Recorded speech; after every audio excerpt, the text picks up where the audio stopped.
Together with pride worldwide. This is for the dreamers, rebels and crew, for the fans in the back and the diehards too. Break the chains, let the passion ring. We're calling out hate in the squared off ring. Kicking out at 2, where the love runs deep and the fight stays true. Kicking out at 2, no tribal lines, just respect me and you.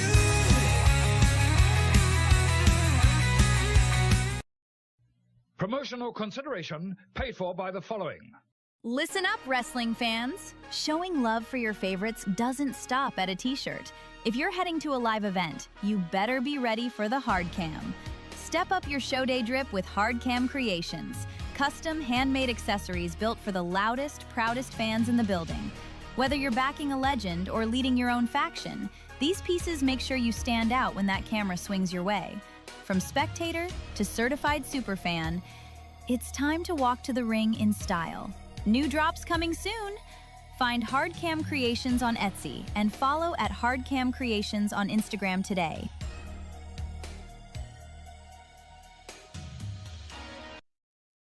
These days and all those who slay, the card is subject to change, and tonight we've got a stacked substitute squad, and the hot takes are still main eventing from bell to bell.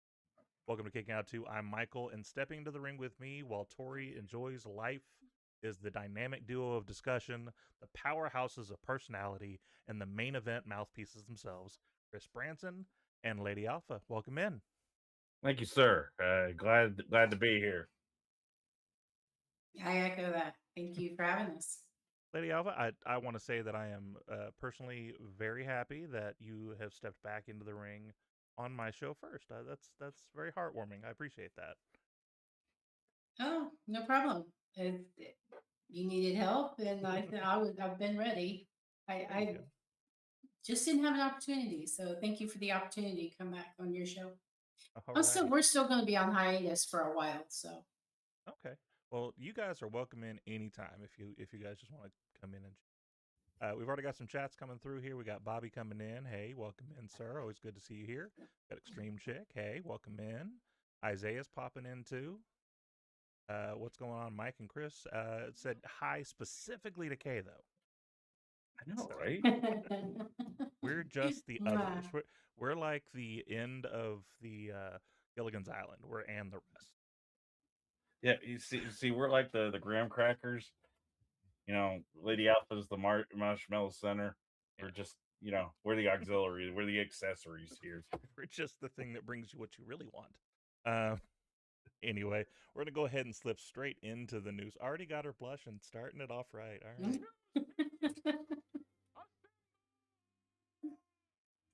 We all know Mike that's popping in. do. What's up, sir? Yeah, I'm assuming you mean the amazing panel that's next to me here, because I'm here all the time. Stampede coming in. Greetings and salutations from the Mayor of Canada, Esquire. Did you get a promotion, sir? Yeah, Esquire. Wow. All right. Well, we're going to go ahead and start off Roman Reigns rumors. Now, obviously, with all of the wonderful let-goes and all of the situations of people being asked to take 50% and people being cut, a lot of questions happened as far as, is Roman Reigns having that same issue? Sorry, I'm just kind of things over a little bit because we're having a hard time seeing some of you. So the question is he part of that? Because we saw that he had some dates that they took away. All of a sudden, there was like about 5 or 6 different dates that they took him off the schedule. The initial thought from some of us fans was that, hey, he's going to lose the title then. He's just going to take some time off. Like, that's what he's doing. Or he didn't want to travel. But then he's still set up for the Saudi show. So why is he still traveling there if it's a travel thing? But he specifically debunked it himself. He immediately debunked the rumor, saying that he is not going anywhere. He still remains central to the long-term creative plans. WWE and TKO reportedly have zero concern about Roman Reigns leaving as well. So it seems like it's all to do about nothing, but what do you guys think? I'm going to let Lady Alpha get her thought on this first. I was actually one of those that thought he might be taking time off, but I saw today that they've given some of those back. So Well, the Saudi thing was no mystery. He's going to go to Saudi because he's the moneymaker. He's who they want to see. He's who they're paying for. The cancel, but the more I think about all that's been going on, and particularly with the finances and stuff like that, I'm thinking they removed the dates because they just didn't want to pay him for those. You got to pay, and he's a big moneymaker, but they don't want to cut him. He's not going to take a 50% cut. So just trim him from his schedule. He gets some time off, but he's still working. He's still employed. He's still getting the same pay um, per match or whatever per show he shows up on. I don't know how they do that, but um, that would make sense to me. They're because that's been the whole thing is the money, money, money, money, money. They're trying to, I guess, cut back spending while lining their pockets. It does Because that's seem the to way be that way, yeah. yeah. Well, because from what I've heard, they ain't hurting for money. They're making it seem like they are. They're Yeah. not hurting for it though. They're saying that they've Um, got a bit of a cash deficit because of them buying WWE and buying UFC. But yeah, it just does seem kind of it smoke where there's smoke there's fire type of situation because like obviously they have all of those wonderful gimmicks around the ring now in the ring and on the ring of backlinks and Tim's taco truck all over the advertisement stuff. We've got all mhm. these situations where they're cutting all this money as far as they took off the live events, so now they don't have that expenditure anymore. They've got these big contracts with Netflix and with Fox. It seems kind of weird that you're saying you're strapped for cash, but nothing but cash coming in. And I said it last week. I'm actually a TKO stock owner, and that stocks went up every single month. So that money is there. I don't know what the problem is. Chris, real quick before we get your idea on it, Christy also came in. Welcome in, Christy. Chris, what do you think about this? So, I mean, like you said, media deals. Paramount was seven billion for 7 years, $1 billion worth of production for for TKOs to use on UFC. Mm-hmm. I mean, you've got a 10-year, $5 billion deal with WWE on Netflix with the possible expansion that we're going to see after post merger, whatever Paramount and Warner decide they're going to get done. I mean, as long as they get rid of David Zasloff. The biggest thing as far as Roman Reigns is concerned is he's going to make money regardless. His merch sells. He's always top five when merch comes out. Video games, he's always mainly probably one of the top five that get played in a video game.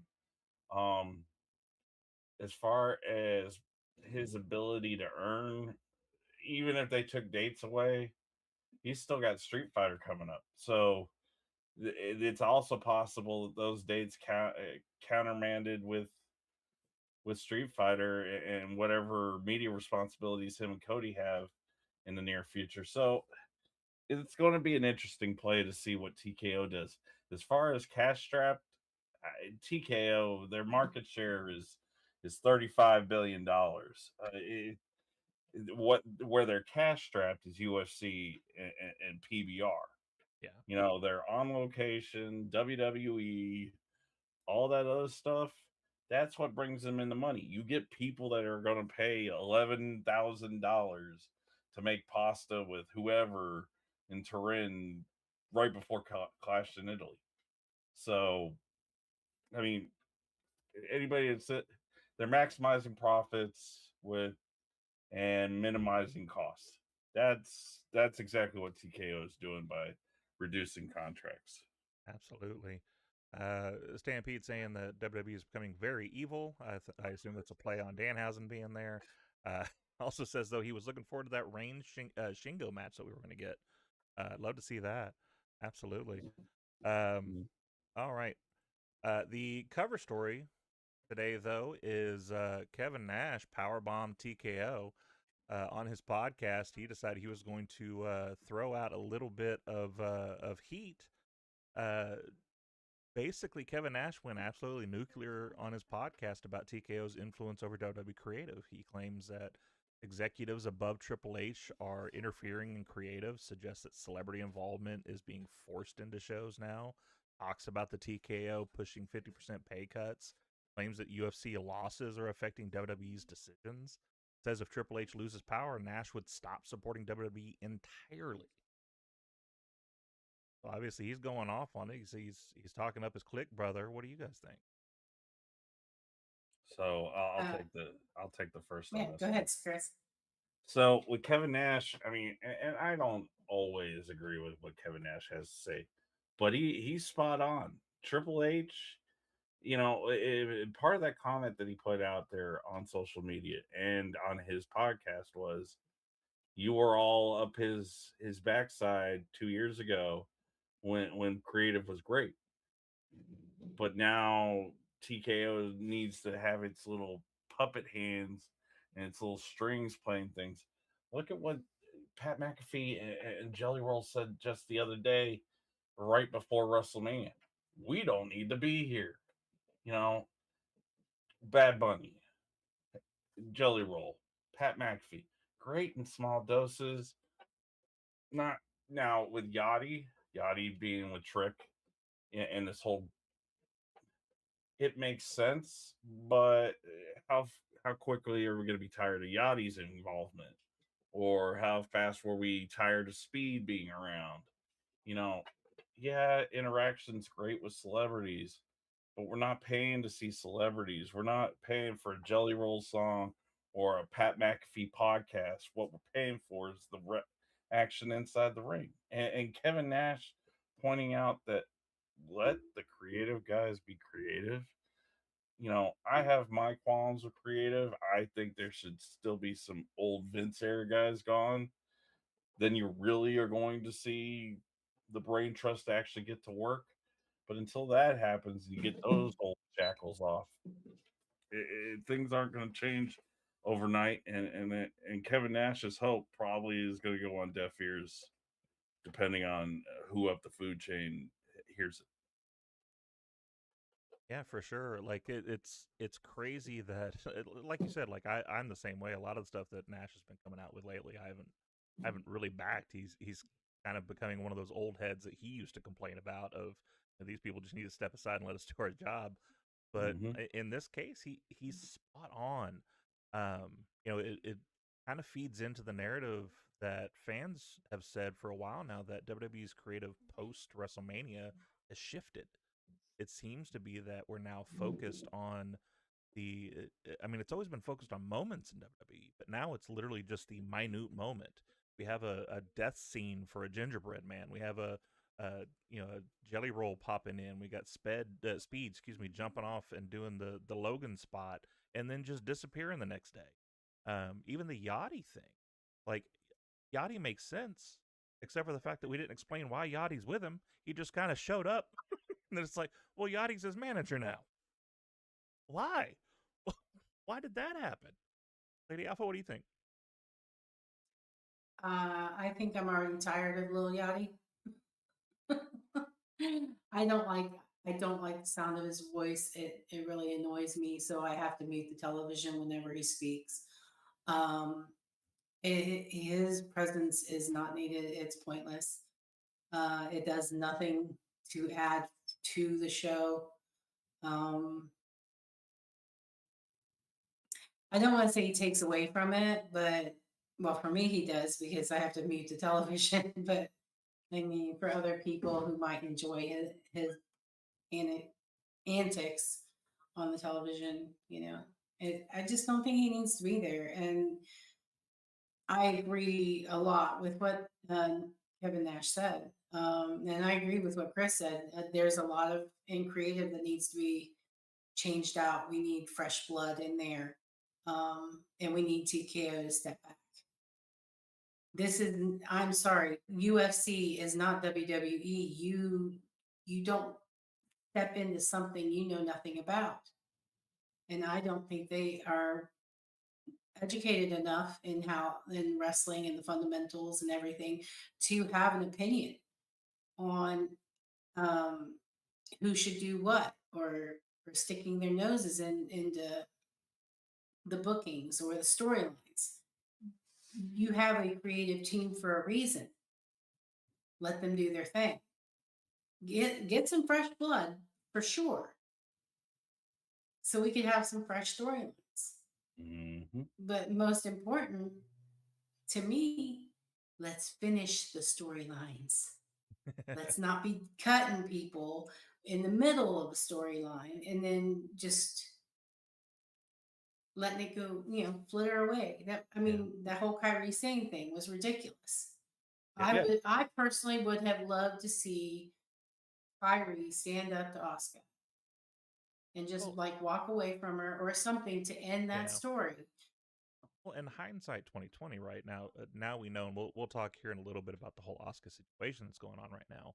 But with what it seems to be Mhm. of her walking away, that would have worked perfectly for that story. Mm-hmm. Kyrie turns on Asuka. She's finally had enough of it. She hurts her in a fashion to take her out while she goes and does whatever is going on right now. Like, that works out perfect. So why did we take away the thing that could have fit perfectly into the story? And especially because it's the thing we've been waiting on. Well, Everybody's been waiting for that bomb to hit. I mean, Yep. here's a big thing that I think people ignore is back when Triple H or Paul Levesque took over creative, there was a lot of long-term booking and 50-50 booking that he was having to clean up from his father-in-law's time as head of creative when he was there. And the upside was is that Triple H learned from Vince, hey, start a story, build the body of the story, finish the story. As to where Vince, towards the end, did not Forgot the story. creatively finish the story. Yeah. I mean, if it weren't for Bruce Pritchard, and I think he's one of the old heads I was talking about needs to take a hike or at least retire. Same thing with Michael P.S. Hayes. You've taught what you've taught to Chris Park, to Bobby Roode, to T.J. Kidd, or T.J. Wilson, to that whole kit and caboodle. I mean, Shane Helms could probably book a better main event than a lot of the people that are within the creative process. But that's Yeah. just Shane Helms. Look at how long he's been around and who he's been around. Yeah. I mean, You've got the veterans now that have been back there that could take the spot of a Bruce Pritchard. You've got Jamie Noble that's been sitting back there, and he's mm-hmm. been behind a lot of the highest rated moments on TV. Bobby Roode, keeping the the proclamation that he's basically just a clone Triple H, Yeah. because his booking has just been spot on every time he's done it's crazy that we want to keep these um, old heads. I mean, I guess it's the only way you can really say it. I Uh, mean, to keep telling these same stories over and over again and still falling short. You talk about when Paul first took over, like yeah. there was about a 6 month to a year point where he was the only one in charge, and you could tell because it was better stories. He was Mm-hmm. starting to do things. You had the gimmick of things in the background that was going to talk about, that was going to tell a story later. You got these two Yeah. people talking back here while there's an interview going up here, and you're like, oh, why are they talking about that? You know what AEW took away from WWE here is the ability to throw in the Easter egg. And that's the reason why their product has gotten better. That they're not focused on oh, WWE bad, AEW good. They're focused on their product. They're focused on putting butts in seats based on the wrestling that they put out. WWE, on the other hand, oh, we've got to be the big bad. We got to be the only. We'll Get gain away from attention. that. Yeah, get away from that mentality, and I guarantee you business gets better. You don't always throw me Bad Bunny again. Best don't go throwing Bad Bunny into a situation, you know, when he's not needed. That's the thing is TKO doesn't understand they have a good thing. I mean, this whole thing with Brian Gewirtz, and people are like, "Oh, we need to replace Paul Levesque with Brian Gewirtz." I hate to say this to people. I guarantee you Brian Gewirtz is working behind the scenes with the man. He's part of Paul Heyman. You know, let's just go over the resume, the championship resume of the people that are working back behind the scenes with Triple H. You got 2 former NWA champions. You got former TNA champions. You got former Intercontinental champions who their ties to families that are synonymous with professional wrestling have learned from. TJ Wilson, Bret Hart. Okay. You look at Fit Finley, William Regal. Fit Finley and TJ Wilson are pretty much the biggest agents in the women's that you could probably saddle on their backs, helping out all the women's talent from the time that the revolution to the evolution to what is now mainstream. Now, I will say Stampede will probably say that WWE is kind of taking a step back from focusing the women and just focusing on the flavor of the month. Like back when Bianca was there, you know, Bianca was a Bianca had to be in every women's moment. What you do is like you say when we all conversate about wrestling to begin with on other shows. It's a buffet. Let everybody eat at the table. Let everybody have a piece of the meal. You know, because at that point, then okay, I like Sean. Sean is perfect in what he puts out on NXT. Undertaker is perfect, but Sean's got Matt Bloom. Undertaker's got Jeremy Borash, Rey Mysterio, JBL, Corey Graves. I mean, you could TKO, Mark Shapiro, Ari Emanuel should just stop being Jerry Jones. Doesn't work for the Dallas Cowboys. It won't work for TKO. Just be the owners, the presidents, write the checks, and let the people you have in creative be creative. Yep. As a Niners fan, you made a Dallas Cowboys reference. Now we got to go on to the next story. We got to stop talking about this. All right. John Cena. We were teased with an announcement, and all of us feared the worst, that we were going to just talk about more club WWE stuff. We got swerved, though. We actually got something that sounds kind of exciting. John comes out and says he wants to do the John Cena Classic, a new tournament mixing main roster with NXT talent.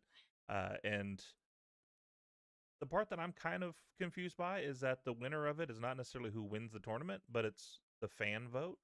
It's an interesting take. We've tried that before with Taboo Tuesday, Cyber Sunday, depending on what you think about it. And for those that are uninitiated in that, there was a short period of time where there was a pay-per-view. First of all, it was on Tuesdays for a while, and then they went, well, we can't make money on Tuesdays. Move it back to Sunday. But Taboo Tuesday just made sense, so now it's Cyber Sunday. But where every match, there was something that the fans would vote on that could happen in the match. So, like the big one that people remember is there was a match with 4 people. There was a storyline going on at the time with Jericho, and I forget who they were facing. It was whoever was the IC champ at the time. And instead of everybody voting for Jericho, like everybody thought was going to happen, everybody voted for Shelton Benjamin. And so he got the title shot, and they decided to go ahead and give him the title. They're like, well, why not? Everybody voted for him. Outvoted the guy that we have a storyline going on. Let's do it. So if we're going to keep this legit, I think that's a fun little turn to it of it's going to show who the fans are supporting. And so it's not necessarily the boos and cheers and all that, because we know that they kind of mass that in the crowds anyway. But we're actually going to see live time who they're going to support in this. This could fundamentally change how WWE experiments with the fan interaction and the storytelling. I mean, it's polarizing immediately, obviously, because you're going to have a lot of people for it and against it. But what do you all think? The Alpha, we'll start with you. I'll be right back. Well, the way he made it sound, and I never thought, okay, sorry. I had a rough day yesterday, and I'm still fighting off drags of it. I apologize. That's okay. Take your time. the way he described it, determining the winner makes sense because he's describing. He said the Saturday night main event, his um, final match, his retirement match, that show, PLE, what they did, they wanted to do that, make that an annual thing.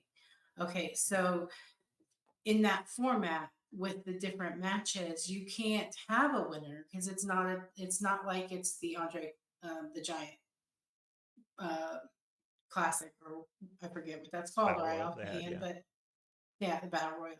It's not like that. It's not a last man standing wins kind of situation because you have separate individual matches. So having the fans vote on an overall winner makes sense, because you really can't determine a tournament winner or the classic winner um, by having individual matches or tag team matches and stuff like that because there's only one winner and they have to be determined from all of those things. So the voting makes sense, and I kind of like the idea, um, because it's anyone's game. And I do love the idea of veterans showcasing new talent. I love that. So I'm on board if they don't mess it up. And I don't have a lot of faith in them right now because of what's been going on. I just don't. I was It's looking hard to forward to be. Backlash. I thought that they would do something because of how well WrestleMania wasn't bad, but it wasn't great. Again, it could have been greater than it was, a lot better than it was. And I was really kind of hopeful that they would take that lesson and apply it to Backlash. Um, and I was let down in a major way. Yep. In a major way. There's actually only 2 matches of that whole PLE that I actually enjoyed and that I actually thought were entertaining. Um, so they didn't do that. I don't have a lot of faith in them pulling this off, but I will remain ever hopeful because it's got John Cena's name on it. So anything less than great is unacceptable. Yep. Except for him smiling and passing out. Real quick, Chris, before we get your idea of the topic, we got Stampede, who's saying a little stab at the United States here that there will be no mail-in voting for the John Cena Classic. That's because mail-in voting is a fraud. Oh, that was too good. That was too good. Got Bobby. He's saying he's looking forward to WWE wrestlers that we get to see against NXT wrestlers. That's absolutely going to be awesome. I do kind of hope that they don't do the cheat because we have new NXT or old NXT wrestlers that just moved up. I don't want to see Oba versus people in NXT. I don't want to see Trick against people in NXT. We've seen most of that. Unless it's going to be like brand new people. But even then, it's like I want these tenured folks that we've seen. I want to see them test the mettle of some of these younger kids. Yeah. And also Stampede driving the narrative home that wins and losses don't matter, which is kind of how they're booking right now. And I kind of agree with you there, sir. To Lady Alpha's point, as the WWE shill on this show, it is really hard to keep that hope. I'm with you though. Like John Cena has never really steered us wrong when he's gotten his heart and soul behind something, and it seems like this is something he wants to succeed. So absolutely, it's going to be great when Ren Sinclair wins the whole thing and people put her on Raw. Chris, what do you think about the situation? I mean, I would love to see Ren Sinclair. She's a Texas product, and I mean the Ren QCC. Besides the humor here, though, is John Cena. John Cena is harkening back. Maybe he has his finger a little bit in creative, which might be nice depending on how they take it.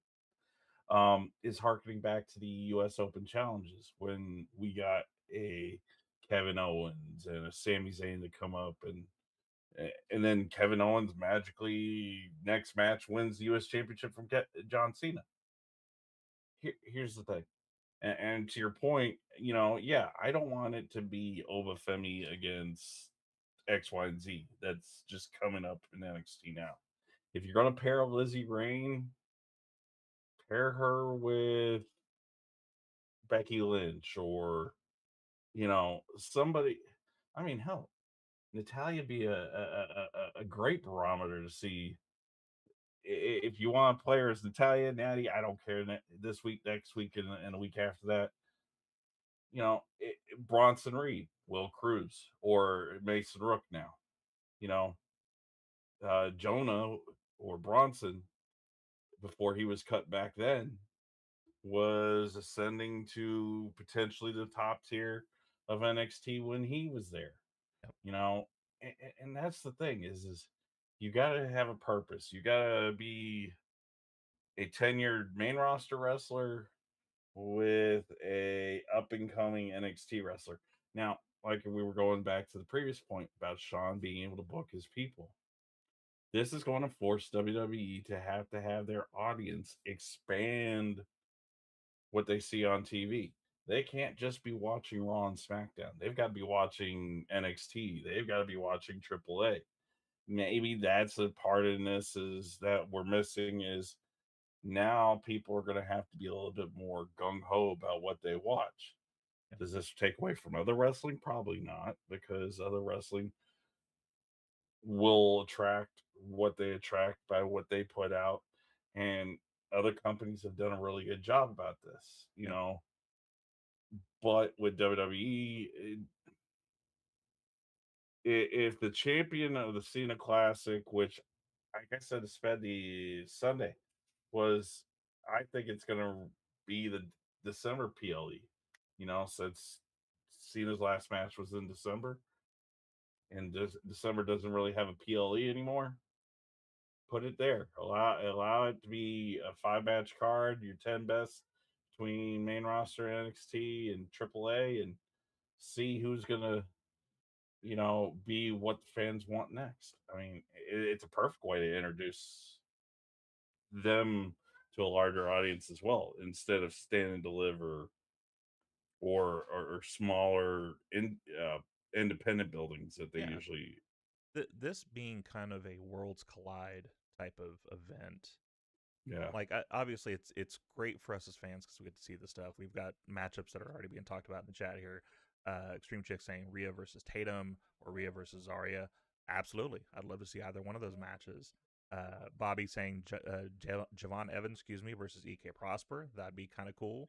Again, I don't know if I'm ready for Javon to start doing stuff with NXT people because he just came out of there. But that's someone he hasn't win against, so maybe that's okay. Stampede mentioning that Shinsuke, Sammy, Dragunov, all those people that came from NXT and have made it on the main roster Yeah. would be great guys and could lose, and it wouldn't hurt them. So you could help really kind of build up these NXT talents. On the end of it though, like it's obviously partly a business decision too. Like even though Yeah. it does seem kind of fan servicey, but it is a business decision too because like you said, it draws those eyes to NXT. Now Mhm. people that are just the mainstay audience that just watch Raw or SmackDown will go, well, who's this kid? If I love Brian Pillman Jr., I'm not a big fan of the gimmick he's doing, but that's a whole other conversation. But you bring him up there and you mention that he's Brian's son, and get people going. Oh my God, Brian Pillman's son is down there in NXT. I got to go see what that's about. Yeah. Drawing that person because of something like they heard something that, oh my God, that's the thing I know, and it's over there. Well, something that Stampede, and he's been critical of the birthright gimmick as far as the faction is concerned, and I don't mind the fact that he is, because you know yes, you have talent that's a part of this group. Uriah Connors, the son of Dave Finley, of Charlie Dempsey, William Regal, as you said, aforementioned Lexus King being Brian Pillman's son. Right then and there, if you go back into the history of professional wrestling, those names should bring up reverence and a wish to. But Alexis King painting on his beard, or excuse me, Brian Pillman painting on his beard instead of being able to kind of showcase what his dad did with the New Era Flair. Mm-hmm. It kind of misses the point of why a Pillman or a Malenko, like you have Maria Malenko as a part of NXT now. I mean, or Marie Simon, her dad, a man of 1,000 holds. Yeah. Or as Jericho, the list of 1,000 holds. Well, Jericho knows 1,001, so he's better. I thought it was like 1,015 now. Oh, well. Stampede might be able to correct us on this. No, I get where you're coming from on it. Like it's obvious that we're doing kind of a almost a spinoff of Legacy mixed with a little bit of evolution in it, because you've got Finley and Regal kind of being the elder statesmen of the group, and then they're bringing in the secondary group. It is weird to me still that we've got people that work for the company. So you've got David Finley, who's Fit Finley's son. Why can't we use Finley? Because he works for you. So what's wrong with using the same name that you're using for Fit? Then you're using for the son. Same thing with Regal and all that. It is odd that we're going that route. I try to give NXT a little more leeway on stuff, and that's just because Sean more often than not does knock it out of the park. I'm hoping at some point maybe the young kids, which this is my problem with the group, is that it doesn't seem like we're dealing with the birthright. We're dealing with Fit and William Regal bossing these kids around. Well, hopefully at some point the kids are tired of the shit. Yeah. And go back against them. Stampede's point, the way that Uriah Connors has been booked since he's been a part of Birthright, you would have never known that's Brogan Finley. That's David Finley's brother. That's Fit Finley's son, unless his dad's on TV. Mm-hmm. Putting him in Chase U with Cale Dixon, and no disrespect to Cale Dixon. I mean, dude's taken enough hits over the last couple of years. I mean, dude was murdered live on TV by the Wyatt Six. So I mean, more power to the kid. But that's the thing is if you're wanting to bring more generational names and make more generational names, there's got to be some latitude to the names. Yeah. Like Ariana Grace, let her be Bianca Corelli. Brogan Finley, like you were saying about Charlie Dempsey and Brogan Finley, is I mean, if we go by Charlie Matthews, nobody's gonna have a clue that Darren Matthews is the real legal name of William Regal. Right. If we go by Charlie Regal, he's trying to be like his dad. So, I mean, I understand. I believe Charlie Dempsey's name comes from his real legal first name, and then his mother's maiden name, if I'm correct. So. Yeah. But that's the thing is a name can make you a lot of money, or a name can bankrupt you. Absolutely. All right. Well, I think we're all looking forward to see what matchups will happen there. One thing that we are not looking forward to is obviously the possibility that Asuka's not going to be here anymore. After the emotional match that her and Io Sky had, there was a moment there at the end where Asuka's visibly upset. She's crying. She ends up hugging Io, and then she waves to the crowd, and she's waving to the crowd as she's leaving the arena as well. We also get that moment on Raw just this past week where, like, her and Io have that moment again, basically, I guess just to reinforce it for the live crowd that didn't see Backlash or didn't want to watch the 1,500 different commercials on it, one of the two. But they're hugging each other, and they're saying, like, Io says goodbye, Asuka says see you later. So obviously seeing that Asuka's going to step away, there was an immediate eruption online of people going, oh my God, is she retiring? Is she gone?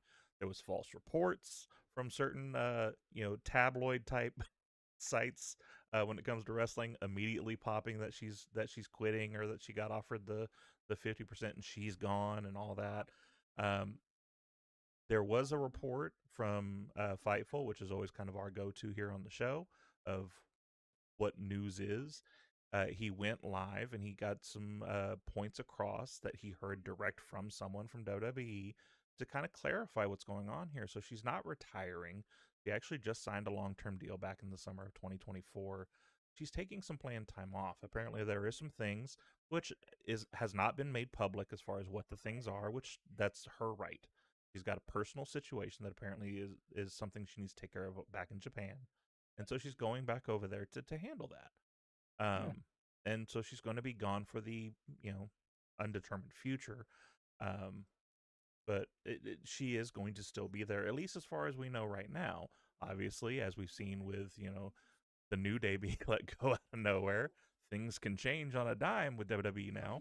But it does seem to be that she's going to be back. So it looks like the Empress isn't done, just kind of stepping away for now.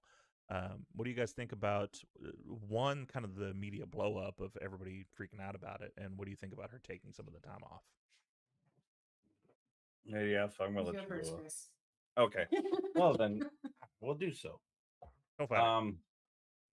Uh, Asuka. I mean, Asuka at this point is as revered in pro wrestling as a Mako Satomura or a Bull Nakano when it comes not just as a Japanese professional wrestler, not a Joshi, but if they built a hall of fame just for Asuka, she her career between Stardom and Japan and WWE would be extensive. I mean, the woman had a 900 and some odd day undefeated streak with WWE before Charlotte Flair at 34 took it from her.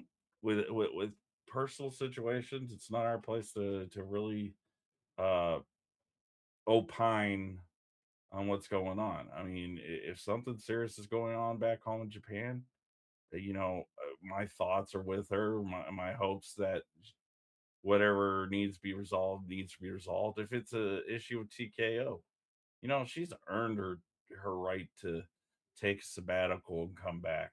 The same thing with when Mako was doing runs during COVID with NXT UK. She bettered the women's division over there. You can look it up. Kaylee Ray or the former Alba Fire against her for the NXT Women's UK Championship. It was a classic. If anybody has a chance to watch NXT UK, yeah, I mean, she's the final boss for a reason. That's how much reverence I have for Asuka. Is your Bull Nakano, Aja Kong. Hell, Aja Kong is, I guess, almost pushing 70, and she's still wrestling professionally. But the thing about it is these are names that the three of us grew up on. That if somebody's watching this podcast today, they're going to have to sit under the learning tree to understand. Now, as far as what we saw at Backlash and what we saw on Raw, it felt a real passing of the torch moment.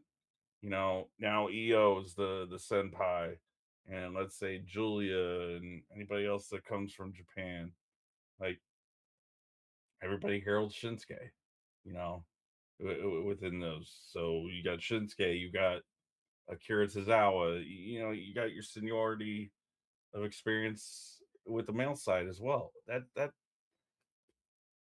Asuka has earned her right to privacy. Asuka has earned her right in WWE history to not question what she goes and does in her personal life.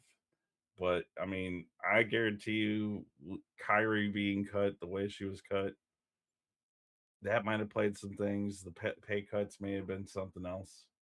We will never know. We're not in the know, and for a lot of the, I mean, you got. Well, I'm pretty sure we'll talk about it here in a minute. Uh, all of these companies, news companies within the pro wrestling sphere, are themselves, you know, cutting ties with people, or people are cutting ties with them. So you know, we won't know, and I'm not gonna sit here and speculate what she's doing. Other than if she comes back, we'll be glad to have her, as we have been for the last 11 years. For sure. Eddie Alpha, what do you think? Well, honestly, I believe because of everything that's been going on, the uproar that that spot brought was perfectly warranted. Um, I don't think most fans are in the know about who signs what contract at what time and when it expires. So, after what they 25, was it 25 that was let go all at one time? Yeah. And then to Almost have 30. Yeah. then the new day got left. Um, so yeah, I mean, they were understandably frightened because Asuka is, and I mean, I don't, and Chris, I'm gonna correct you here real quick. I've only been watching wrestling for about 2 years. Hey. So, I mean, steadily for 2 years. I watched it for a few months when I was younger, but so I don't know. I'm not familiar with a lot of Asuka's previous work other than when she came back this last time. But from what I've seen, the woman is phenomenal. She has earned every accolade. Um, her matches are practically perfect. I mean, and making her marks and the moves are smooth, and her and Io together, that match was phenomenal. I loved every second of it. Um, so yeah, it was just they were justifiably worried. I was. I'm like, oh God, and to be fair, during the storyline, I was like anti Asuka. I think we all were, because well, she was abusive, and I'm an abuse survivor, so you know, it was like all the way. So come on, break them up, like Kyrie hit her or something. I was all for that. So, but she is good. She's great, and she added some flair, more color, personality to the show. She gave it everything she had. I mean, she had the worst possible role as an abuser, and she ran with it, and she made it convincing. Um, it's going to be a lot darker around WWE while she's gone. That's for sure. I hope she comes back. Um, and I pray that whatever this is that she's needs to take care of is um, goes easy on her. And I wish her, of course, I'm praying for her health, happiness, and all that, and a rapid return. Yeah, I think we all are hoping that she gets through this with a easy heart and easy mind when it comes to all of it. One thing that's not easy is obviously the New Day got let go. That brings a lot of question of what's going on with Big E. Big E did go ahead and quell all that. He is actually going to remain as part of the WWE kickoff shows. He is basically, they're thinking that he is crucial to the show's success right now, as far as those pre-shows. People are watching those pre-shows now to listen to Big E talk, because Big E brings a certain air and a certain personality to those things that was missing before. Um, but fans were worried, obviously, that with Kingston and Woods leaving, that he was going to end up following suit too. But with his in-ring career essentially done, there was no reason for them to offer him cuts. There was no reason for them to offer him a lower salary. So he's comfortable where he is, and that's fine. There's nothing wrong with him hanging out there. I'm sure the boys absolutely are behind him as far as him making the decision to stay there. Um, I don't think any of those three could ever have some ill will with each other. Um, are we glad that Big E's staying, or do we think he should have went on to greener pastures? With what happened medically, I mean, him fitting into the roles that he does, whether it's as a mouthpiece for the pre-shows, or he's going to these event tryouts that they hold beyond just the event. Um, I mean, hell, he's doing the same thing essentially AJ is doing, which is scouting for the best new talent. Probably for his end is the college world, as to where AJ can probably look a little bit broader in regards to independent talent globally. Is Hanging out in those indie shows, trying to find the yeah. next talent. So I mean, Big E is a great barometer.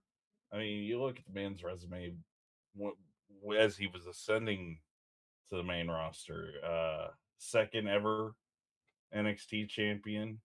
Uh, I do believe he is a Grand Slam champion on the main roster. Uh, Technically, yes, I think so. and I'm sure that Stampede will let me know that. But with Big E, yeah, he's critical. You can hear it when he's talking. The man has studied. You know, when I think it was Corey Graves had busted out a New Japan fact, or no, it was him and Punk doing a pre-show while Punk was injured for one of the Saudi shows, I think. Um, when Punk said New Japan, he he goes, we can't say that here. I was like, and Punk I guess responded New Regime, or no, it was Punk that said you can't say New Japan, New Regime. You know, it's the thing is he is a very studied individual when it comes to professional wrestling. Heck, outside of football, wrestling was his thing. So, I mean, if you're going to look for the next Braun Breaker or the next Kendall Gray, you know, I would like that Big E, Ettore Ewan. Uh, I'm kayfabing his name now. Yeah, I want him to be that guy that finds those kinds of individuals because it's working. Yeah, it's absolutely working for him. Now, one thing that Biggie did say is that he has been offered a spot on commentary.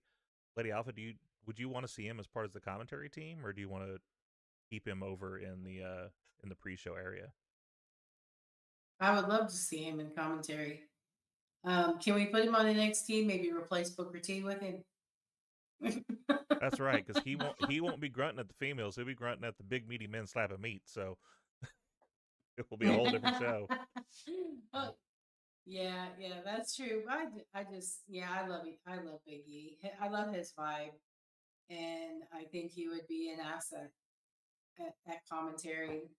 Um, Definitely on NXT because I mean, I respect Booker. I do for all he's accomplished in his career, but the misogyny needs to go. It makes me want to not watch the show, and NXT is the best product they got right That's Yeah. right. now. Absolutely. Speaking of crap, we had a gingerbread man as part of a storyline. Oh God. It I mean, this does try to shift us at least to a little bit of a brighter tone, but Creative reportedly did push back against this whole gimmick. They called it hokey. They called it archaic. Sami Zayn effectively killed the character off on TV, though Danhausen did pick up the scraps. So, but that does kind of fit more into a Danhausen situation. Like I could see that being more of a Danhausen thing. Um, but obviously, like it's one of those where I like my WWE to be fun. I like my wrestling to be fun. I'm not sure if this was fun. It was weird, and we knew kind of where everything was going at some point. Um, we kind of we're running a bit behind here, so I just want to go ahead and just get a very quick. Did you like this story or did you not, Chris? What about you? I laughed at the end, but I didn't laugh through much of the beginning and the middle. I mean, the second gumball drop chest wound as the means of death for the ginger man was perfect. Um, but it was unnecessary. Like Danhausen, our truth, you expect comedy from them, and they're perfect at it. Try to throw that with Trick and Sammy. it's not the best way to build Trick's real first major feud. Sure. Lady Alpha, did you like it? No. um, my problem with it was just overdone, way overdone. It was too long. Now, they could have done the little, like in the beginning with the little funeral thing that they had going on and people dressed in black. They could have left it at that, and it would have been fine. But they kept coming back to it and dragging it out, and that made it ridiculous to me. I mean, initially it was funny, but dragging it out for what purpose? You just killed it. Yeah. And I think honestly, they didn't do Trick any favors with this. Like Chris said, you have R-Truth, you have Danhausen for the comedy spots. I mean, and you have Joe Hendry. You know, leave Trick alone. Trick's there to whoop ass. Yeah. Oh, sorry. Yeah, well, and no, you're exactly right. Like the thing that I loved about it is that there's some things where Trick was just Trick, and it was entertaining. Yeah. You know, Trick had a thing backstage where he said something about like, you know, look at my gold watch, look at my fancy lemon pepper steppers, and you can ask the legend herself. I get that booty anytime I want, or something like that. Like those moments of Trick just being Trick, that's great. We didn't need to add, you know, an extra piece to make him more entertaining. It was a weird choice to make, and Chris, like you said, like it's odd that we went this route for his first major feud.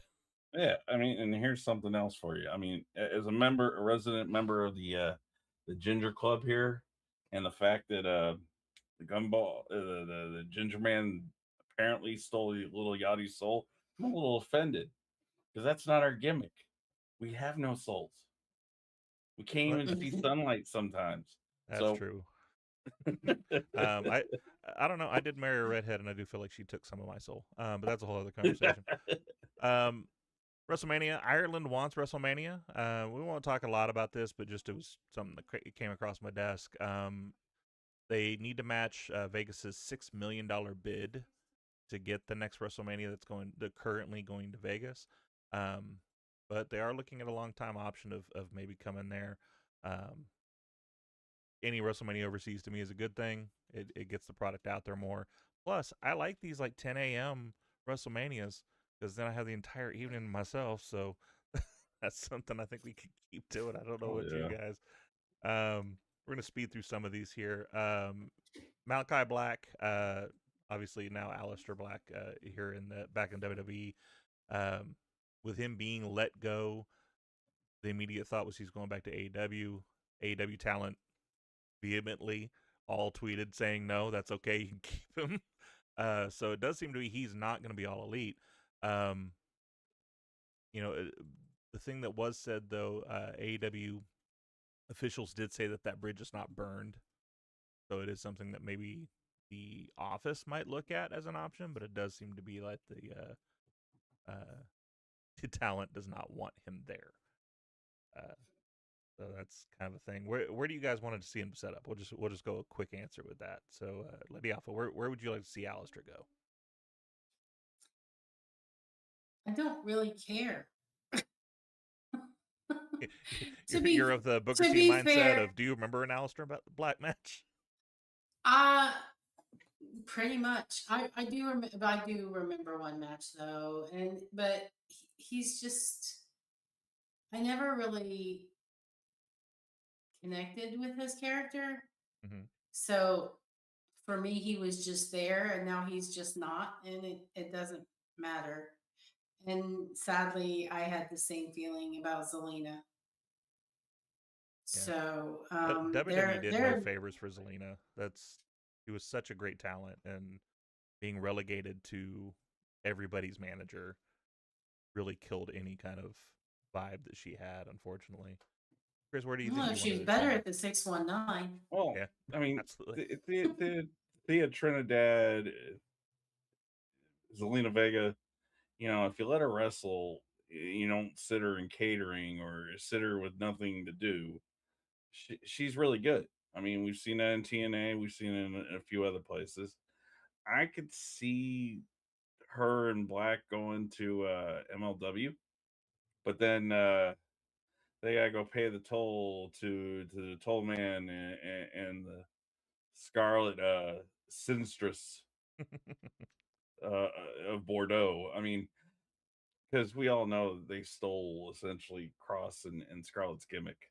The whole But thing, the entrance, the yeah, whole devil on their shoulder, like it was the whole thing. I don't know why we let them go to just give it to somebody else.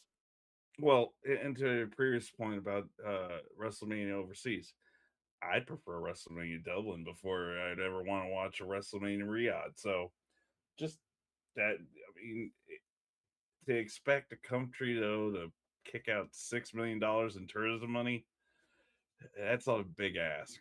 It is a big ask. Um, yeah, I mean the only issue I had with Ireland myself, to be honest, is and Bobby kind of alludes to it that obviously like Becky Lynch would definitely be happy. Yeah, because anytime we go overseas with someone that's to a place that someone in the company is part of, they immediately become the main event because that's obviously what we need to do, right? So Mm. Finn's going to get a world title shot. Becky Lynch is going to get a world title shot, and that'll be our main events for the night. You know, So Sheamus might finally get an Intercontinental Championship. This, I mean, maybe. well, Don't and hold your JD breath. McDonough might not be a Funko head after that event, but hey, I mean, that might take Lily out a little bit of air. I don't know. Yep, let some of that air out. Speaking of AEW, though, AEW also filed a $5 million lawsuit versus Triller. With that being said, $6.99 a month, Triller. Watch it because it has a bunch of indie stuff on there. But apparently, they're not going to have AEW for long.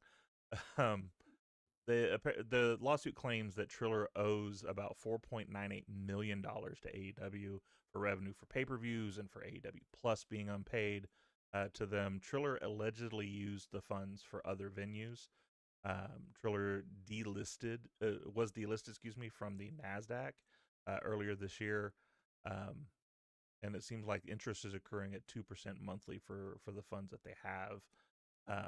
So it's an interesting situation. I personally I love Triller. It's something that I go to all the time. Actually, I just watched GCW today, the one night only, um, one night stand ripoff basically, but it was a fun show. It's the place where I get to watch some of that stuff. So it's kind of sad that this kind of thing's going on because that kind of lawsuit is something that could kill that that service if it's done incorrectly. Well, Um, I'll but say this in regards to that. I think SRS said it today that AEW is not the only company that Triller or at least Fitz Media Group owes money to. I think there's a few other promotions, and like you said, Triller is great because you don't get to see House of Glory always or Game Changer Wrestling, on a bigger platform. You got to go there to see it. Now, hopefully, the Zone, from what I heard a couple weeks ago, the Zone was looking to potentially absorb Triller and take over that end, or at least let that crew run the wrestling side while the Zone took over boxing and MMA. But it's a sad situation because when you don't pay the piper, the rats come a calling. that's right.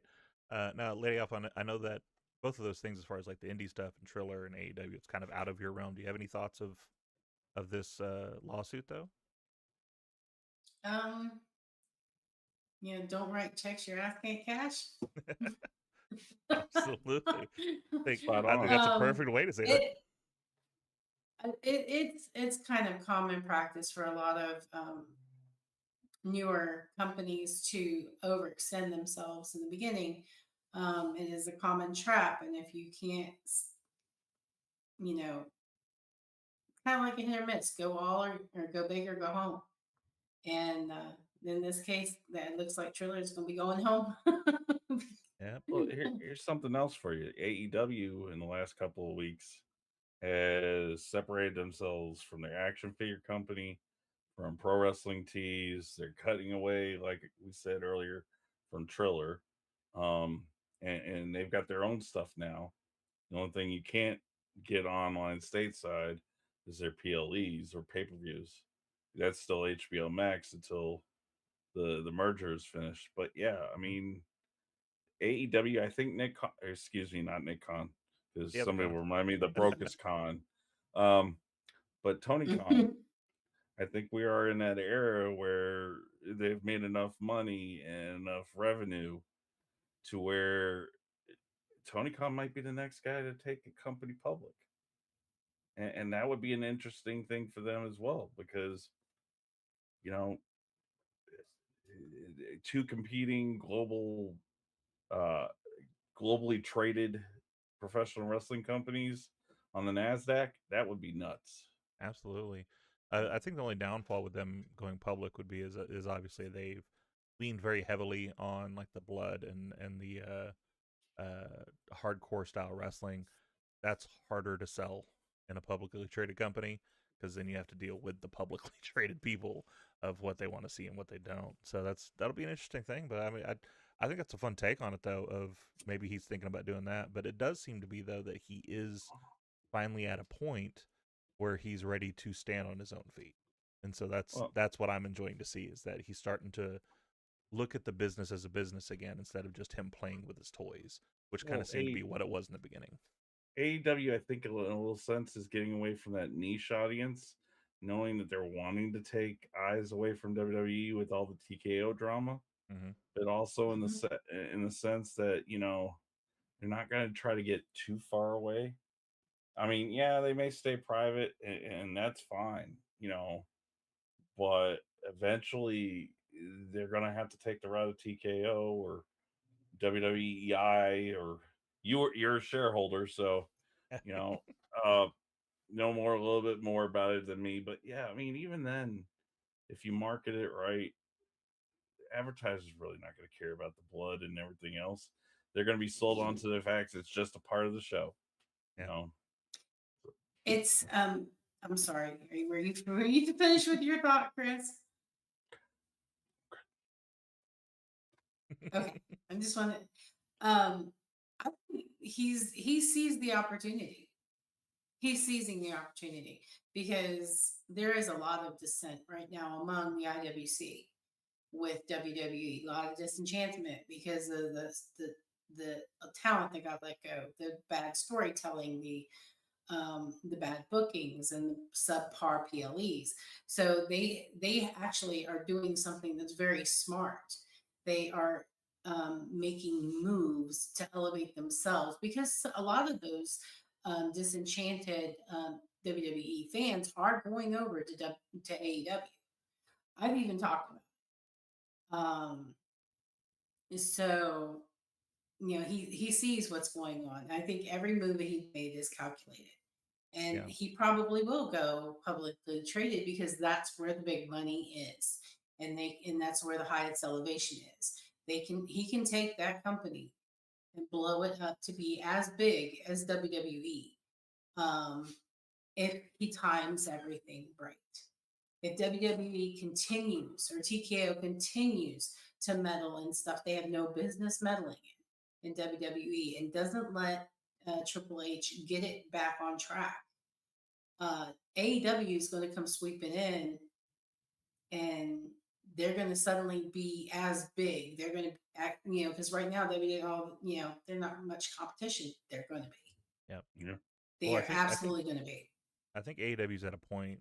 To me, a litmus test is if a new fan sits and watches AEW, are they happy with the product? Um, Friend of the show, Christy, is in the chat with us all the time. She went to a show with Tori and ranted and raved about it after the fact of how great the show was and how intrigued she was about some of the characters and some of the fun that was going on there. That to me shows that AEW is starting to turn a corner where it's not just niche for the fans anymore, kind of to Chris's point. It's now something that's being put as a full product, or as we say on the show, a full buffet. They're starting to have a little bit of everything, so there's something for everyone to enjoy, and that's what it should be. It should be the circus. It's PT Barnum. It's that whole idea of like there's a show here, and the whole point of being in the crowd is to be part of this big grandiose show. So it'll be intrigued to see what goes on from there. From one lawsuit to another. Unfortunately, there was a lawsuit that is actually kind of settling up now. There's a lawsuit over Patreon revenue for Kevin Gill. This case will be dismissed if no further filings happen by July. I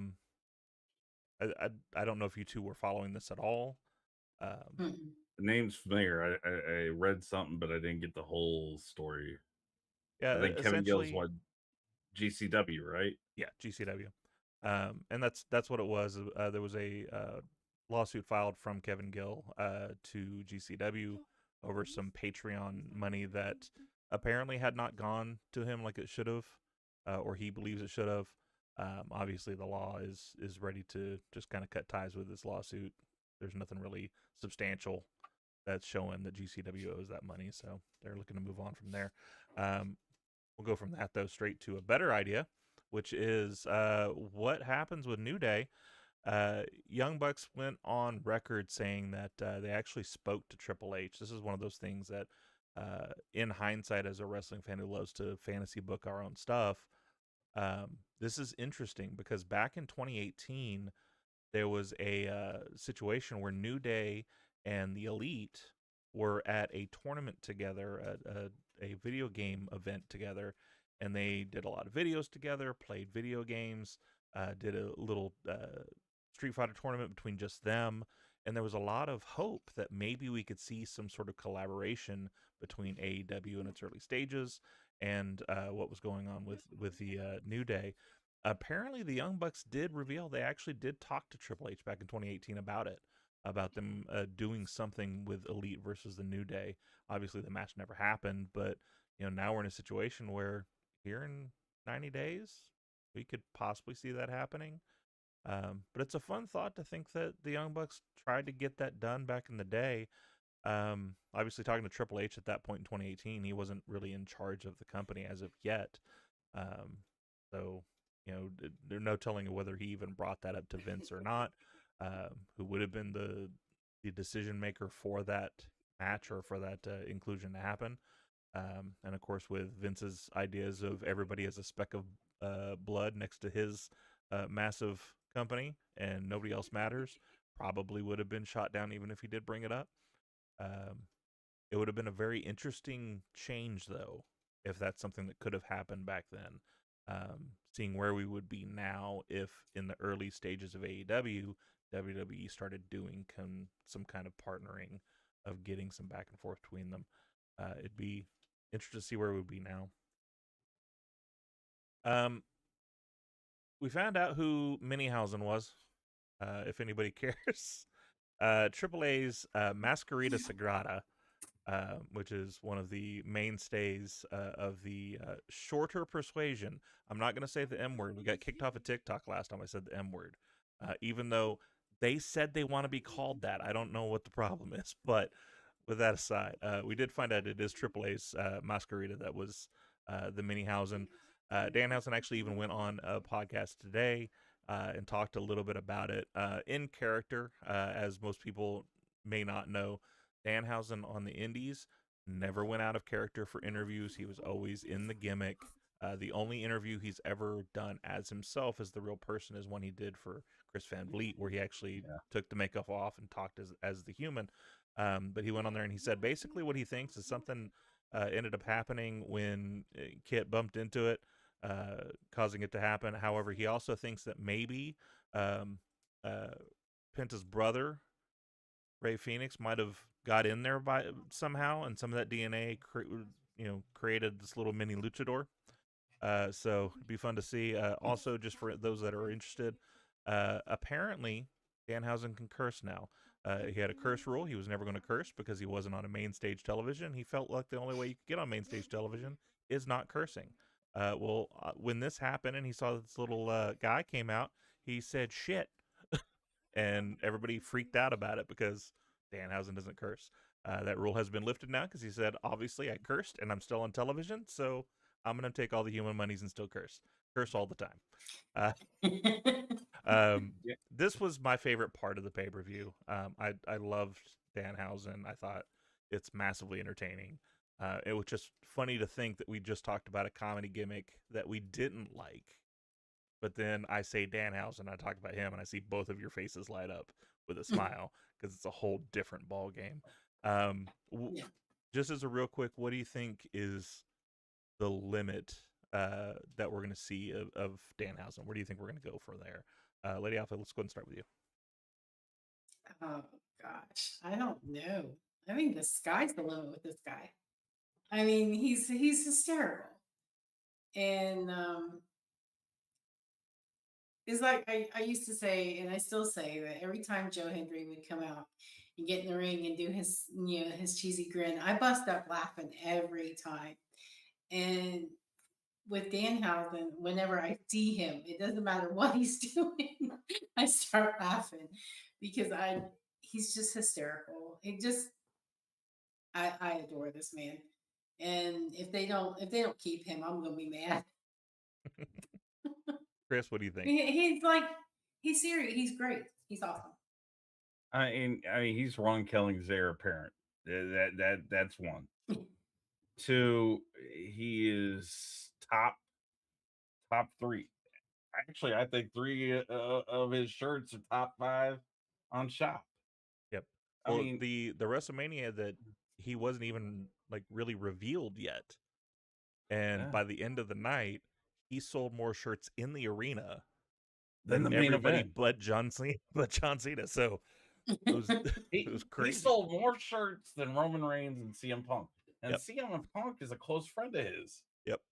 Oh Off screen. wow, So that's awesome. yeah, the whole Pepsi Phil, the Coke Man Punk.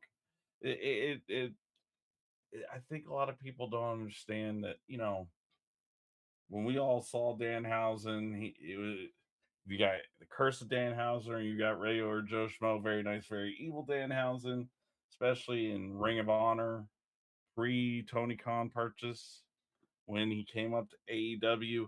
And I'm not gonna say they fumbled him. It's just, how do you fit so many pieces into a show and try to make it make sense? Yeah, a lot of us were all screaming, AEW doesn't make sense. Why is Danhausen here? Biggest thing about Danhausen is, as long as you don't overexpose him, you give him an either a significantly imperfect amount of dose, or at least, Yeah. give us breadcrumbs up to the main meal. Well, I think you said it perfect when you said Ron Killing's heir apparent. The reason R-Truth is still such a great gimmick is that he'll do the thing for a while, and then he just kind of disappears for a little while, and then like 3 or 4 months later he comes back and it's the same gimmick, but we haven't seen it for 3 months. So it's Yeah. like, he's back, he's gonna do the thing. Like my favorite was with, like, he always got the wrong type of match. He was doing, trying to do a tag match in a Royal Rumble. He was trying to do a ladder match for a Falls Count Anywhere. Like, whatever we're doing. Perfect. You brought up we brought up Ron Killings.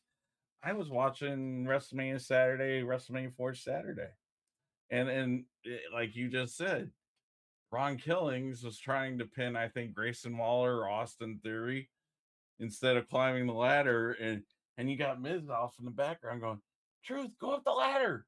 This ain't no pinfall." Yep. And I'm like, or Brock. Anytime he tried to break Brock Lesnar and Paul Heyman. Yeah. That was always fun. Speaking of fun, on the flip side, over on AEW, one of my favorite characters is Harley Cameron.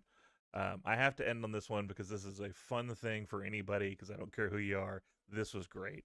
Harley Cameron and Mina are kind of forced together as a tag team because of the 2 situations that are happening. We have Willow that became a singles champion, so now she's kind of not doing her stuff with Harley anymore.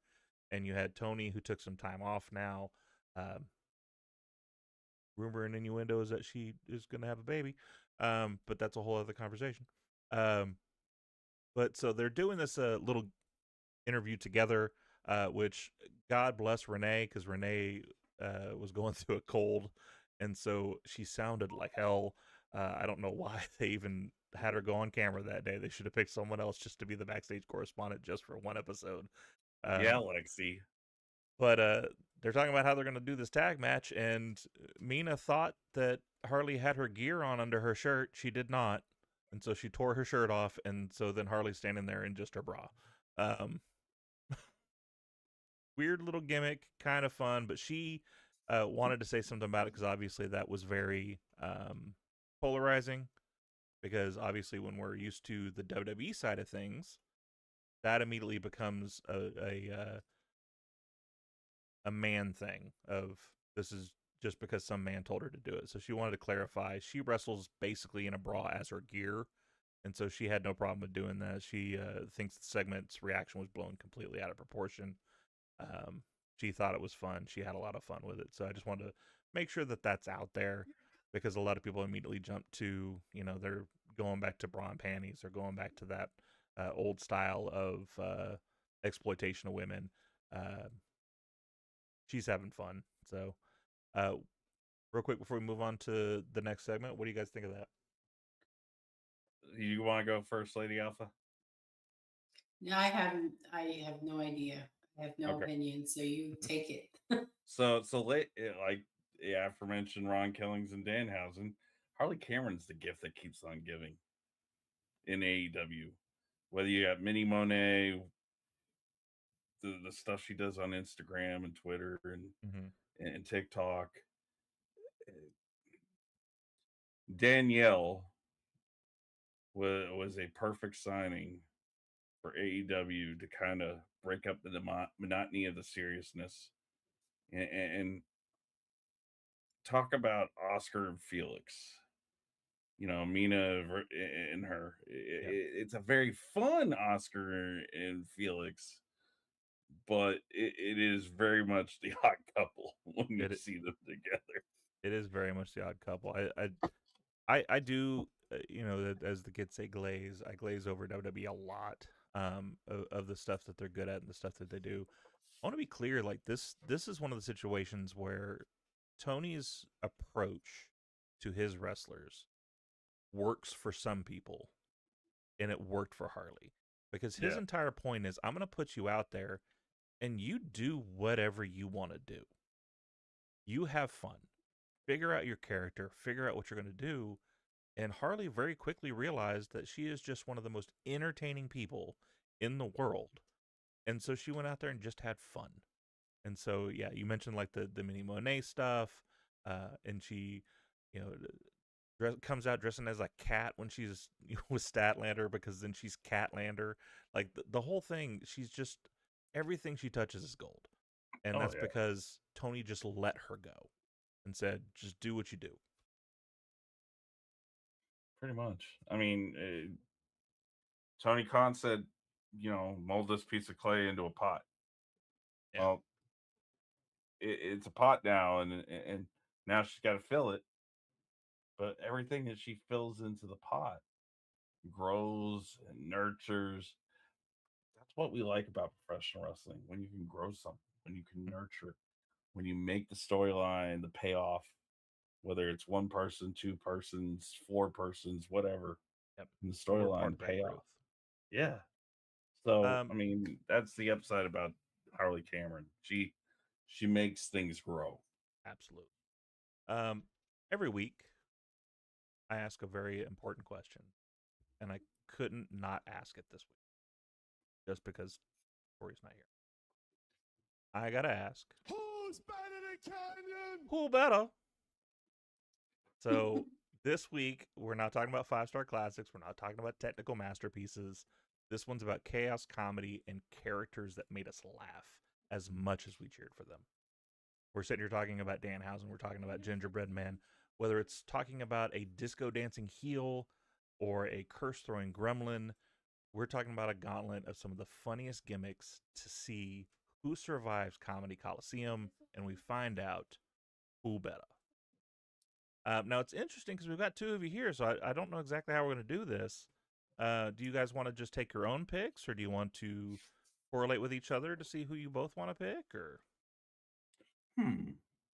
Well, I don't know enough about this. I only know a couple, so so considering the segment is named after Chris Canyon, obviously. I saw a picture the other day about him dressed up as Boy George, coming out of the box, facing off against the Undertaker for obviously getting choke slammed out of his boots. Yeah. But I mean, who are we throwing into the Coliseum today? All right. Well, so the first matchup we're going to talk about, man of the hour, man we've been talking about, very nice, very evil chaos, a gremlin who weaponizes curses and comedy in modern wrestling. Danhausen versus the GOAT, the lovable chaos machine himself, R-Truth. damn. Just going to start throw off the strong. Star Classic right off the bat. Mm-hmm.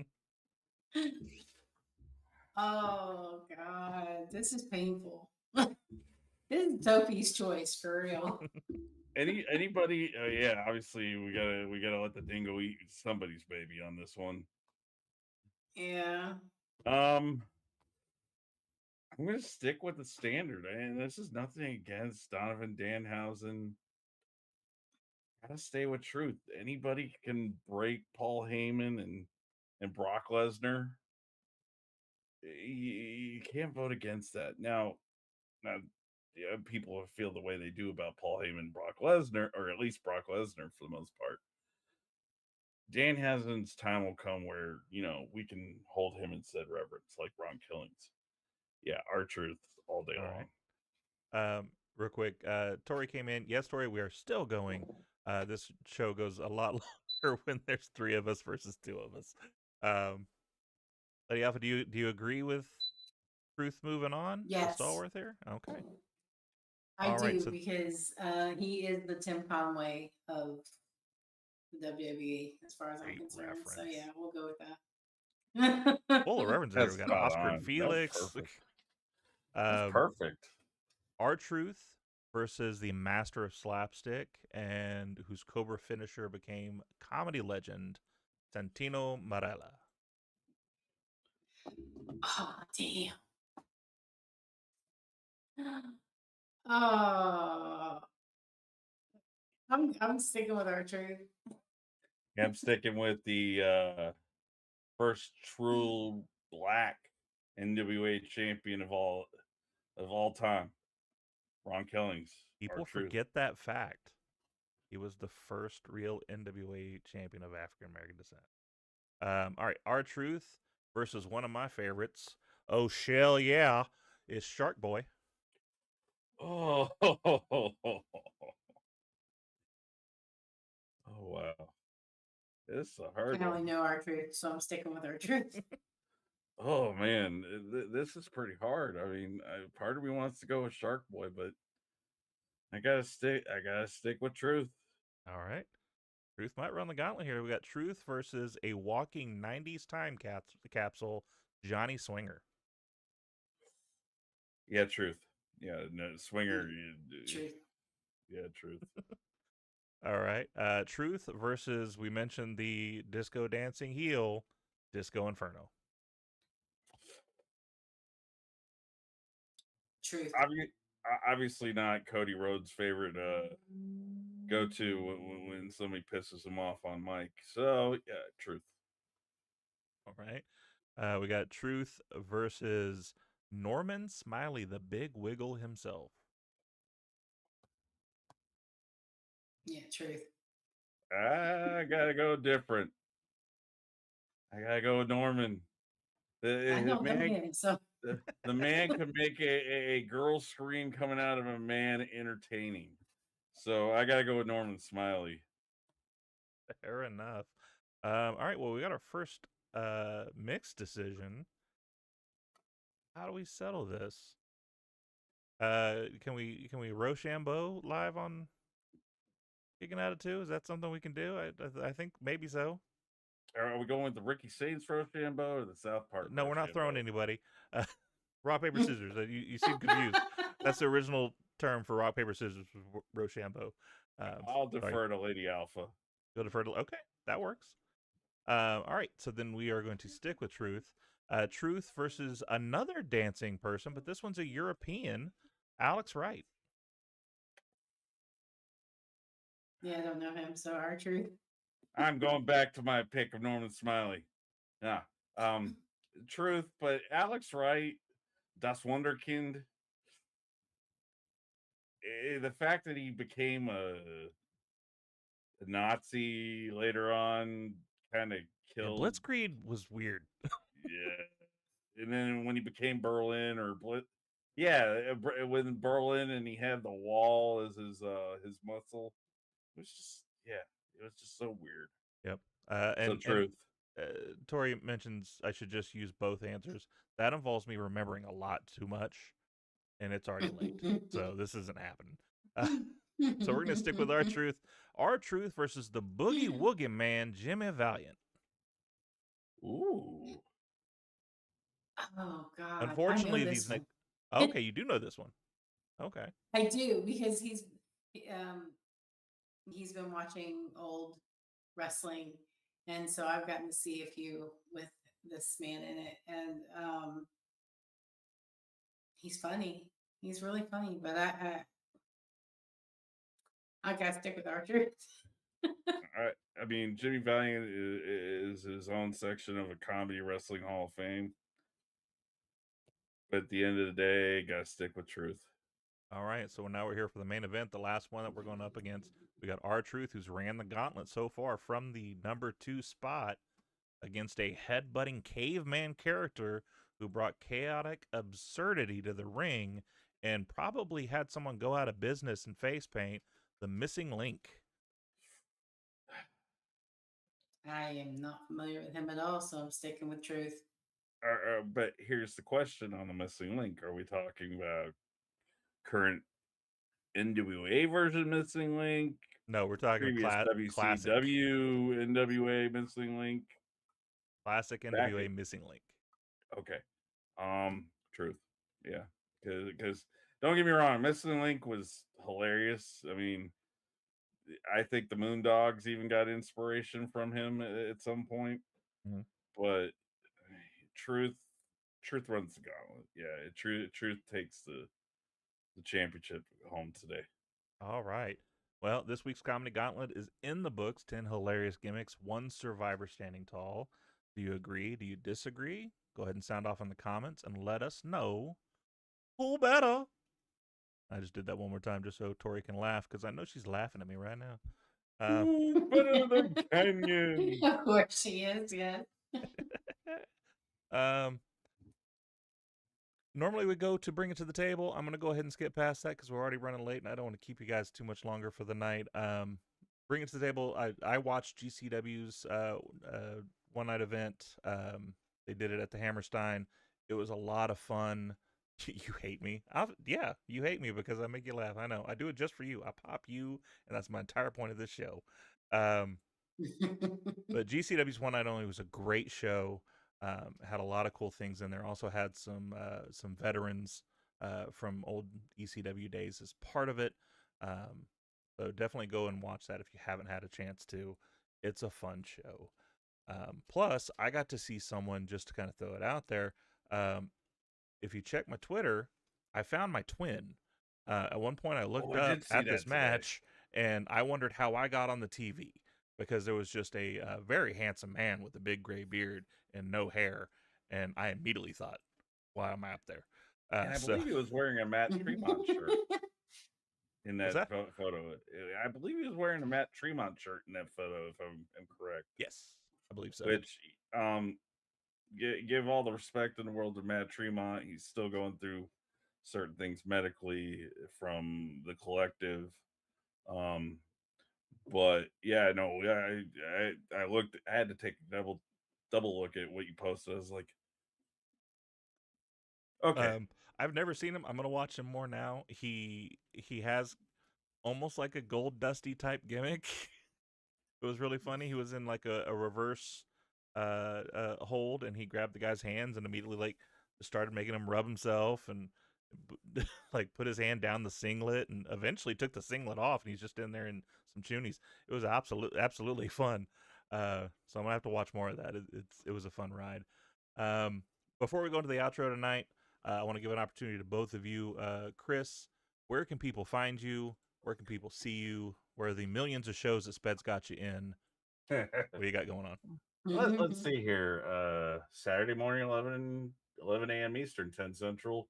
From Cheap Seats, my own little podcast. I talk about 3 topics for an hour. Point taken, normally with Carlos Stampede and Mob Miz. Background and fill in when I need to on Good Evening IWC. And you're going to see me more and more on what we call the territory, which is every Thursday at 7 p.m. We get you set up for either Ring of Honor or not Ring of Honor, Reality of Wrestling, and Ohio Valley Wrestling. We've been invited back, and so far they've liked what we bring to the table. So we're going to continue with Creator Sports Network to partner with them as well, and see where we can go with Sped's baby. But yeah, Sped I Productions realize. is blowing up. Oh yes, Loving what he's doing. And I'm not gonna spill the beans here. However, I do need to talk to my partner in crime. There is possibly an announcement of some more faces that you might see on territory. More to come with that. Lady Alpha, I know you've been on hiatus, but tell all these wonderful people where they can see you, and hopefully maybe a date of when we could see you again. I can't provide that, unfortunately. As most Breaking of you hearts on know, my I show. I have see it is. I moved to South Carolina recently, well, actually 2 weeks ago. Still getting settled in. And my co-host, my partner in crime, Miss Menace herself, Miss Autumn, is moving across the country to the West Coast. And she has it's going to be a while. She gave me the date and when she starts her new job and everything. So there's the settling in with when she moves, and then settling in with her job before we can recruit or resume Okay. our show. So in the meantime, I have taken it upon myself to be hyper focused on boosting my friends. So you can find me on X or Threads. On X, I'm at Lady Alpha KK. On Threads, I'm at k.k.huser, Heuser. I am currently hyping the run-in. I'm trying to get them to 500 subscriptions, so that, and I think that's the threshold before they can start having the members on their YouTube channel, and that's the goal. But I'm also retweeting and telling everybody, or reposting other, like the Kick Me Out at 2 stuff. When you post, Chris, I've retweeted some of your stuff. I retweet DWE, EVP, and encouraging people to subscribe, follow all of these wonderful people. And of course, my Alabama crew, Bama fans, Bama Nation, Urban Raj. So that is basically all I'm doing right now. I have some ideas of a possible new podcast, but I'm not sure, because that would be something I would be doing probably solo, and I'm not entirely comfortable with doing anything solo. So I need more time to think about that. Well, you got a bunch of tag team partners here, so I mean, Absolutely. Anything you need to help you get along, feel free to talk and ask. We're all here to support you. You supported us all this time, still support us to this day. So anything to get you what you need, we'll help you out. Okay. yes, ma'am. Awesome. Thank you. All right. And I'm going to continue to support you guys. I love you all. You're my family. So Thank you. And of course, we cannot wait until we see the Wrestling Devious back in the chair. And I know you were touting some possible changes to the show, so I'm interested to see what it looks like when it reemerges. Well, as far as this show, if you've rocked with us tonight, go ahead and hit that like, subscribe, follow us everywhere you're watching. Hit that little notification bell so you know when we go live and when we post new videos. We are on all 3 of the major platforms as well as on Twitter every single week on Tuesdays, on Thursdays, and sporadically on other shows as well. Don't forget to go ahead and join that Gimmick Table Media Discord. It's on that side. It's a little weird now because I've set it being a little different over there by Lady Alpha, where you can follow all of our friends that Lady Alpha's mentioned. You got the Run In Podcast, you've got DWE, you've got the wow. I'm running low EVP. tonight. EVP, thank you. EVP, CJP. I remember the last part. I couldn't remember EVP for some reason, which is weird because that's the thing that everybody calls him. You've got him out there. You've got Sped doing his stuff. Obviously, he's more on his own with Sped Rock Productions. You got Moonlit Tarot doing those wonderful readings over on TikTok, killing it over there. Love this family. Love that we got brought together, no matter how unfortunate the situation was that brought us together. I'm glad we're all here together. And our stepbrother, Chris Branson, you're always welcome into the group as well. No, I love being the redheaded stepbrother in the family. Literally and figuratively. That leads us, though, to the last pop. Before we get out of here, let's remember why we fell in love with this ridiculous, beautiful thing in the first place. Because wrestling is supposed to be fun. This is a sport where people with no pants fight over a belt, for God's sakes. And somehow they're supposed to go out there and make us cheer, make us laugh, make us feel about what's going on. And the best part, like we always say, wrestling is a buffet. You don't have to like everything on the table. Just load up on the plate with what you love and let everyone else enjoy their favorites too. And if that mindset speaks to you, make sure to go ahead and check our new merch, because merch just dropped and we got a Wrestling is a Buffet shirt. Go buy it. Buy the shirt. Links in the description. So make sure to go there and do that. Grab a seat, grab a plate, grab a shirt. I need money to fulfill my podcasting habit. And with that, for Chris, for Lady Alpha, and myself, we are officially kicking out. We will catch you on the next one. Bye, everybody. Here's the cover. Can he do it? Kick out at 2. We stand together with pride worldwide. This is for the